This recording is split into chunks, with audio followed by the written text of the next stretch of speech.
Lucy's Kitchen, it's Lucy's Kitchen. She's Lucy and she's got a kitchen. Lucy's Kitchen. And now that we've got your attention, let's cook. Hi there. Welcome to Lucy's Kitchen. I'm Lucy and this is my kitchen. Today we're going to make shepherd's pie. Shepherd's pie is a wonderful dish, but it isn't a pie. It's a casserole. Way back when it was invented, I'm assuming by shepherds who were herding sheep, they just took some of their lamb stew, put it in a pan, and topped it with some mashed potatoes. That was their pie. And frankly, it's one of the most satisfying dishes imaginable. So it's continued to be popular to this day. Today, we don't necessarily make it with lamb, unless we love lamb. We can use a combination of lamb and beef. My husband loves beef, so I'm making ours all with beef. You can use ground turkey. You can use even a stewed lentil for it if you wanted a vegetarian version. However, if you're a meat eater, you'll love this version because it's great. So we start with our beef or combination, pound and a half, and this is sort of medium lean. It's not super lean because we want the fat to help everything cook and stew properly. We've got onions, of course, to make it delicious and savory, along with some carrots. And I am departing slightly with my addition of celery. You don't have to have celery, and as a matter of fact, you don't have to have carrots, although carrots would have been probably in the original pie because carrots are one of those vegetables that holds well, and so you might have some in your wagon just waiting for you to cook them. So carrots are a good call, and you might put other vegetables in. I'm also adding some beautiful spring peas that I found at the store. And when I find spring peas, I buy them because they are marvelous. They're nothing like the peas that you get in a can, I can tell you that. Now, if you can't find spring peas, you can use frozen as long as they're of a pretty good quality. And you probably won't be able to tell the difference, but I'm indulging and I'm using fresh ones. And we've got our savories as well, our salt and pepper, of course.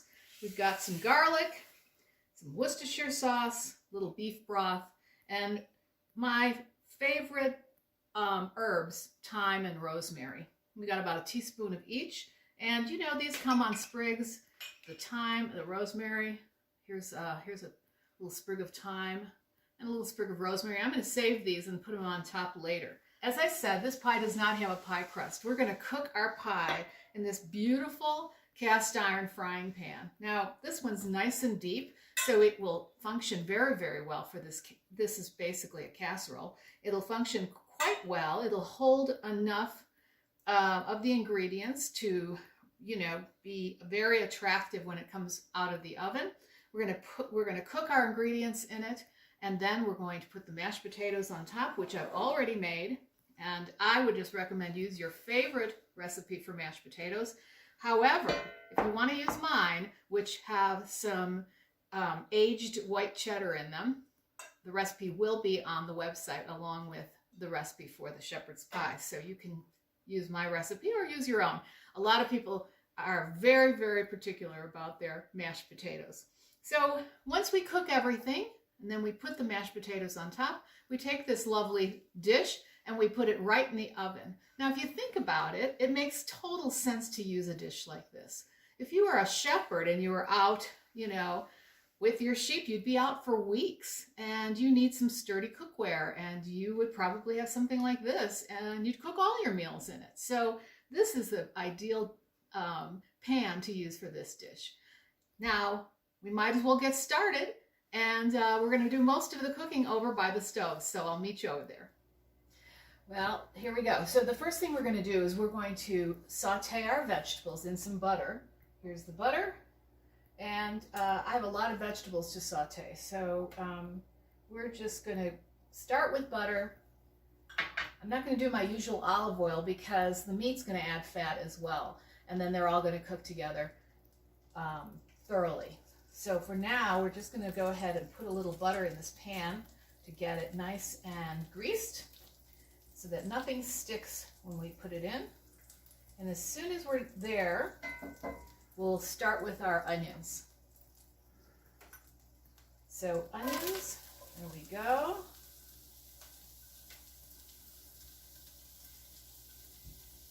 And the garlic. It's good to put the garlic in with the onions because then the garlic doesn't have a chance to burn. Sometimes when you put garlic into hot fat or oil or butter, it immediately chars because it might be very hot. Now, of course, ours isn't that hot at this point. And because they're of a similar texture, I'm going to throw the celery in as well.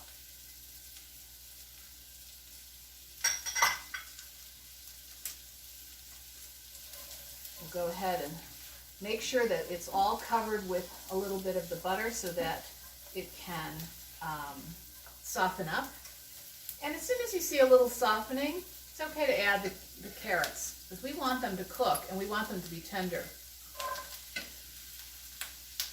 The one ingredient, the one vegetable we're not adding quite yet are the peas. And that's because we don't want them to overcook. We don't want them to turn into little shriveled gray things.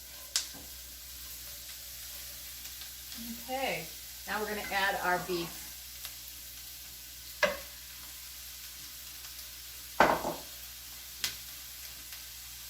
Now we want the beef to brown beautifully and evenly.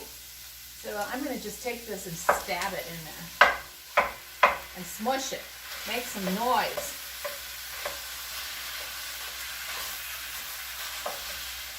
All right, now I like to use the back of a nice big wooden spatula to press it down right into all of this. And then you start tossing it over. See, it's already browning. You just press it down, and then it starts to mix. And what's happening is while this beef is browning, it's also cooking the vegetables.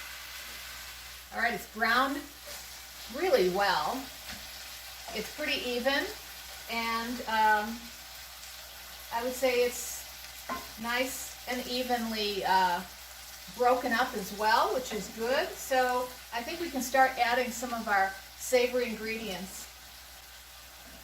I'm going to start with a little bit of Worcestershire, as I mentioned.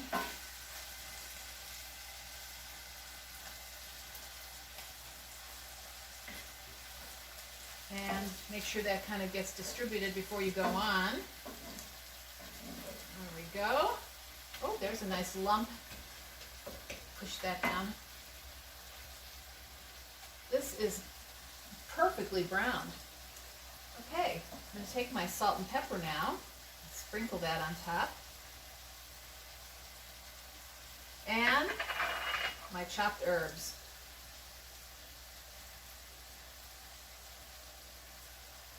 Oh, that smells great. All right, we'll just stir that around for a minute. Release that incredible smell from the herbs. There's just nothing like the smell of rosemary and thyme, parsley and sage. We're going to use parsley but not sage. But believe it or not, you could. As a matter of fact, this is a dish that, oh, it just asks you to improvise. I would say that that looks great. Now I'm going to add my peas.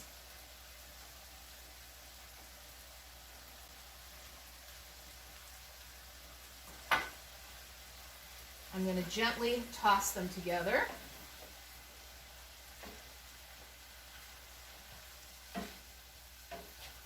Okay. Now this is going to be a casserole, as I said, and we don't want it to be very soupy, but we do want a little bit of liquid in the bottom, and it's just going to help when you serve it. It'll help give you a little bit of gravy. So I'm just going to add half a cup of beef broth to this.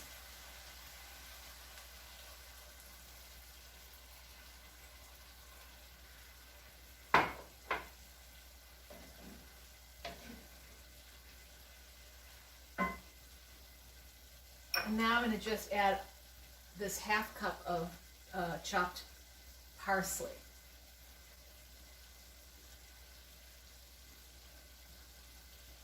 And as soon as we've got this nice and mixed, we can go on to our next step. All right, we want to be up close for this part. So now we've got this browned and everything has been included in the sauteing. All the vegetables, all the savories.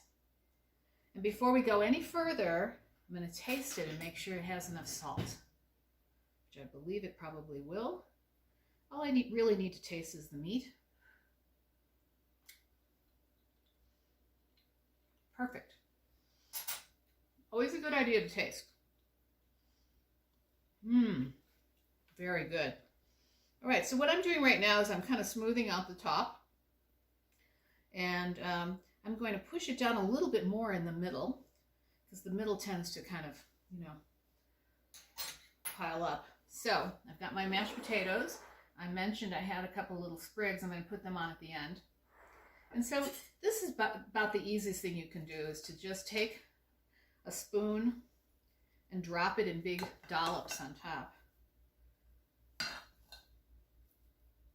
We're not trying to make, we're not making dumplings here. So you just want your mashed potatoes to be evenly spread on top.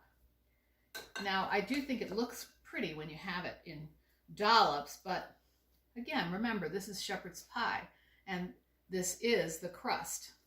So we're going to make it even.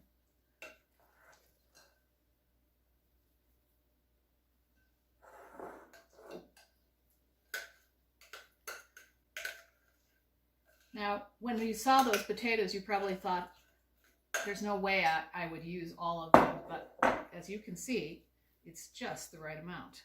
So now I'm going to just take my spoon and gently push them around. Now, these potatoes have butter and milk in them, salt and pepper, and of course the cheddar cheese. I like the cheese because it will help them brown in the oven. You don't have to have cheese, but it's nice if you want it. As I said, use your favorite recipe, because this is one of those dishes you can truly make your own. Just put all of your family favorites in it. And all right, I'm trying to make this kind of evenly all around, and maybe even have it touch the edge a little bit so it kind of seals it up. And then I've got this beautiful fork. Okay. So in order to give it something to brown, I'm going to just do little fork marks on top so that when it browns, some of it will look brown and some of it will look white, and it'll be kind of attractive. And it's just a very simple little design, not a big deal. I don't profess to be a pastry chef with this dish. Okay, that's it. We're ready to go. Now we're going to heat it in the oven for about 30 minutes, and then we're going to give it a try. It is really beautiful. It smells amazing, and it's bubbling around the edges. Love it. Well, it's gorgeous, but it's way too hot to serve. We're going to let it cool off a few minutes, and then I'll meet you back over here for a taste. Well, I think it's cooled enough. We're going to serve some and see. It's just so attractive and smells so good. Oh, yes. So you just get a big serving spoon and just dig some up. And, ooh, it kind of falls apart. Put it on your plate. Oh, yeah, there we go. That is amazing. Amazingly delicious looking. Now, it does have a full array of vegetables, including peas, but I'm going to put some, I'm going to serve it with some broccolini, which I found in the market along with the peas. It's their baby broccoli. And I always like having a little green on my plate, so I think that completes it quite beautifully. And then you can take a look.